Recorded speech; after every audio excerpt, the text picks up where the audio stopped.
महाराष्ट्रातील ताज्या आणि महत्त्वपूर्ण बातम्या पाहण्यासाठी आजच आमच्या रॉयल मीडिया न्यूज चॅनलला सबस्क्राइब करा आणि बेल आयकॉन प्रेस करा।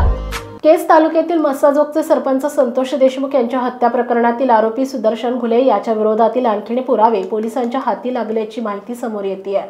घुलेची पुन्हा चौकशी करायची असल्याने त्याची कोठडी मिळावी यासाठी आता एसआयटी कडून बीड कोर्टात अर्ज करण्यात आलाय।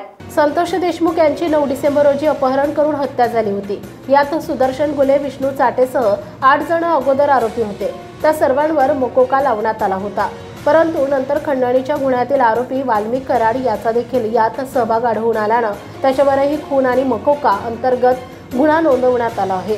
एकूण 9 आरोपींवर मकोका लागला असून कृष्णा आंधळे फरार आहे। मकोका लावताना सीआयडीने सुदर्शन घुले याला गँगचा प्रमुख केलाय, तर वाल्मिक कराड हा सदस्य असल्याचं सांगितलं होतं। त्यानंतर आता सुदर्शन घुले विरोधात आणखीन पुरावे एसआयटीच्या हाती लागल्याने या प्रकरणात नवी कोणती माहिती उजेडात येते हे पाहणं महत्त्वाचं ठरणार आहे।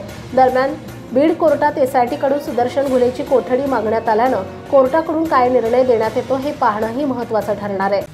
महाराष्ट्रातील ताज्या आणि महत्त्वपूर्ण बातम्या पाहण्यासाठी आजच आमच्या रॉयल मीडिया न्यूज चॅनलला सबस्क्राइब करा आणि बेल आयकॉन प्रेस करा।